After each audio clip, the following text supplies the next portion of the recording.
Para po sa mga kabayan natin na nagbo-book ng Grab, yung pick up point po ng Grab ngayon ay hindi na po dun sa arrival.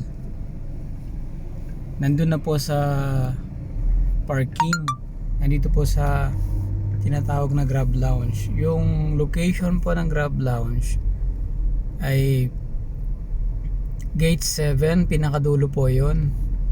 Or pwede kayo magpatulong sa guard na humingi kayo ng direction kung saan yung Grab Lounge, kasi hindi na siya pwedeng mag-pick up, or kami mga Grab driver hindi na pwedeng mag-pick up sa arrival.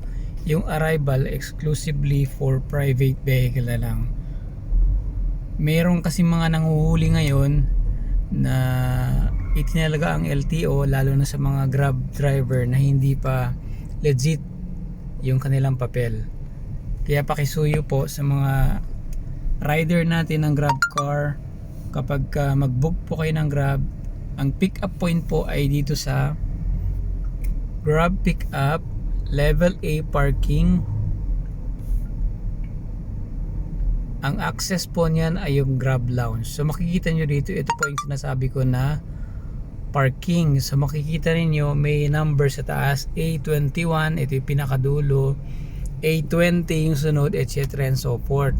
Ngayon, bigyan ko lang kayo ng tip. Kung ayaw nyo matagalan sa pila, kasi kung sobrang dami nag-book, makikita nyo punong-puno ng sasakyan ito, pupunta kayo sa dulo. Halimbawa sa A19 or A20, 21, ganon, or A18, ganon.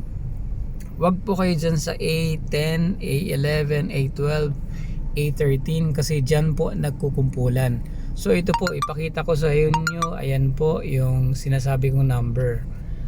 Ayan, so ang mga sasakyan po rito ay pila-pila pag pumick up, kaya naman talagang matatagalan kayo kung nandyan kayo sa bungad, kasi dyan lagi lahat nagpapapick up ang karamihan sa mga rider natin.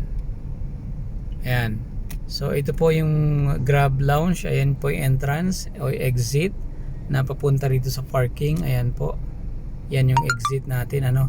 Ito na yung parking A level.